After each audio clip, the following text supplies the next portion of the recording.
Welcome back to Les Schwab Tire Center's Outdoor GPS, presented by Fisherman's Marine and Outdoor. Now, it's real time.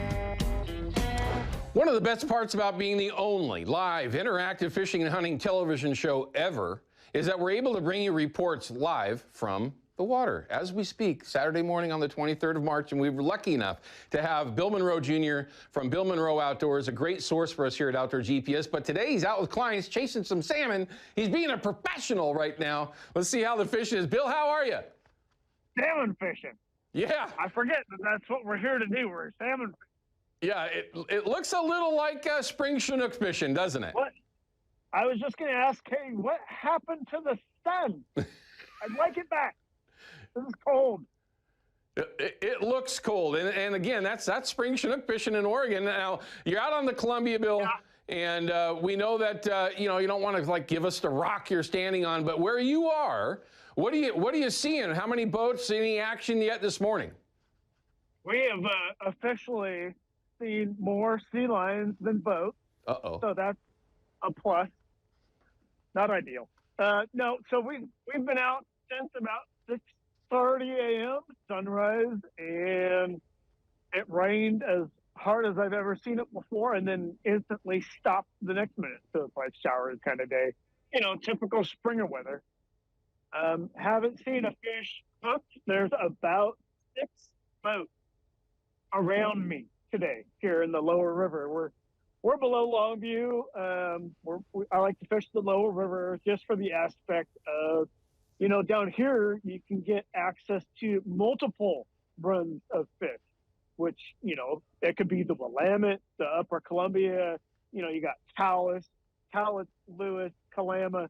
You got all sorts of stuff. And then, there's even some safe zones way below me that they have their own stock fish too, that those are implanted or planted from the valley, that whole safe transplant program for commercial fishing. So you just got a lot of aspects that make fishing in the low river beneficial. Well, with only 6 boats around, to me, that sounds pretty darn light for the last week of March. That's really light. Yeah, it really is. It's slow. Now, there was you just said that pilot run that went blasting through the Willamette the other day. Yeah. That was really interesting. There's a couple people, very few pressure out there too, but they had opportunity. I thought that was a good sign. Yeah, there was definitely fish caught from I mentioned it earlier in the show, from the bottom end of the channel all the way up to Oregon City. There were some fish that were caught. But still, it's not full swing spring Chinook season yet. We're getting to the point to where we're looking at it down the road. Your plan this week is what? Are you going to stay in that lower river? Are you going to migrate upriver at all as we get closer to that closure the first week of April? Or what's your plan for the next week?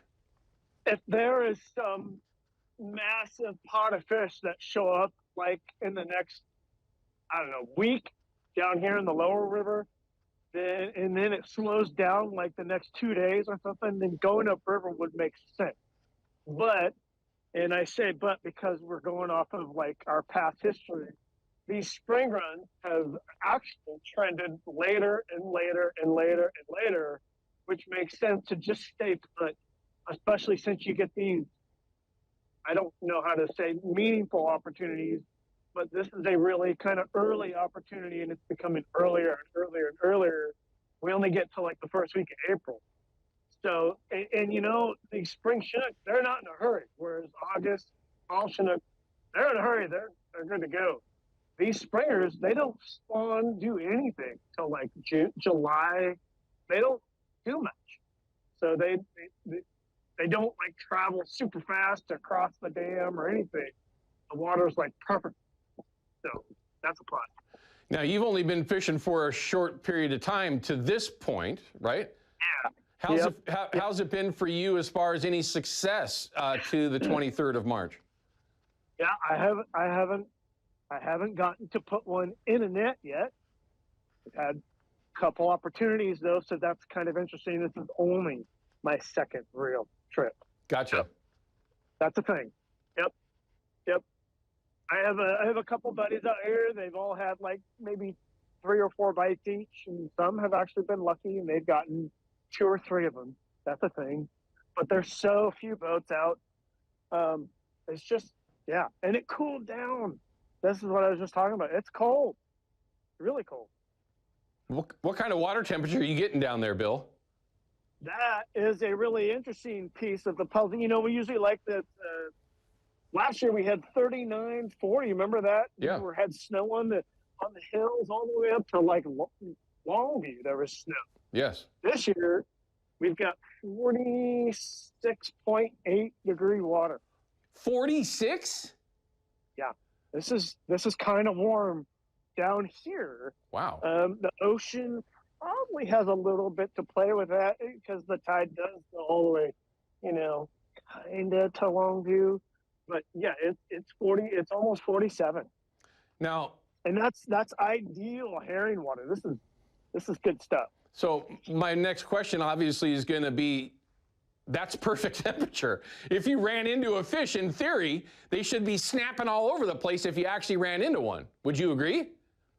Yeah, I would agree. Yeah, we've had very few marks this morning. Now, the bad part here, I got to steer. Hold on. The bad part here is that it's kind of outgoing all morning-ish until, like, you know, maybe around lunch. I really want to fish the incoming. And so trolling on the outgoing this is where a lot of the guys, you know, from Longview down, they actually on the outgoing, you fish on the anchor. That's a real thing. Yeah. Trolling can get kind of fast on these outgoing tides. Right. So there's a certain skill to it to be able to get that kicker motor to troll down and just bring your speed way down to like 2.5, 2.75. Right. On the outgoing, it's tough, but it can be done. So you're kind of waiting for that incoming tide might give you a little bit more of an advantage by slowing things down, presenting your baits a little bit better. 100%. Gotcha. And when the tide turns, if they're here and I put my face in front of my bait in front of one of their faces on the turn, that has some pretty good promise. I'm telling you. Just got to get there. I'm telling you right now, everyone, he knows what he's referring to. As simple as that. Okay. All right. So, Bill, bear with me. I got to cut to a break. When we come back, I want to talk about how you're fishing, all right? What your gear is down there dragging along the bottom. Sound good? Sounds good to me. All right. We're going to cut to a break, everyone. When we come back, we're going to have Bill Monroe Jr. from Bill Monroe Outdoors. You've already heard how things are going for him real time. Let's just find out what he's actually doing. Bet you we got a pretty good idea. We'll be right back. Outdoor GPS is brought to you by Chevy Silverado and the impressive new Turbo Max engine. Flex your muscle with the strongest, most advanced Silverado ever. Official truck of Outdoor GPS.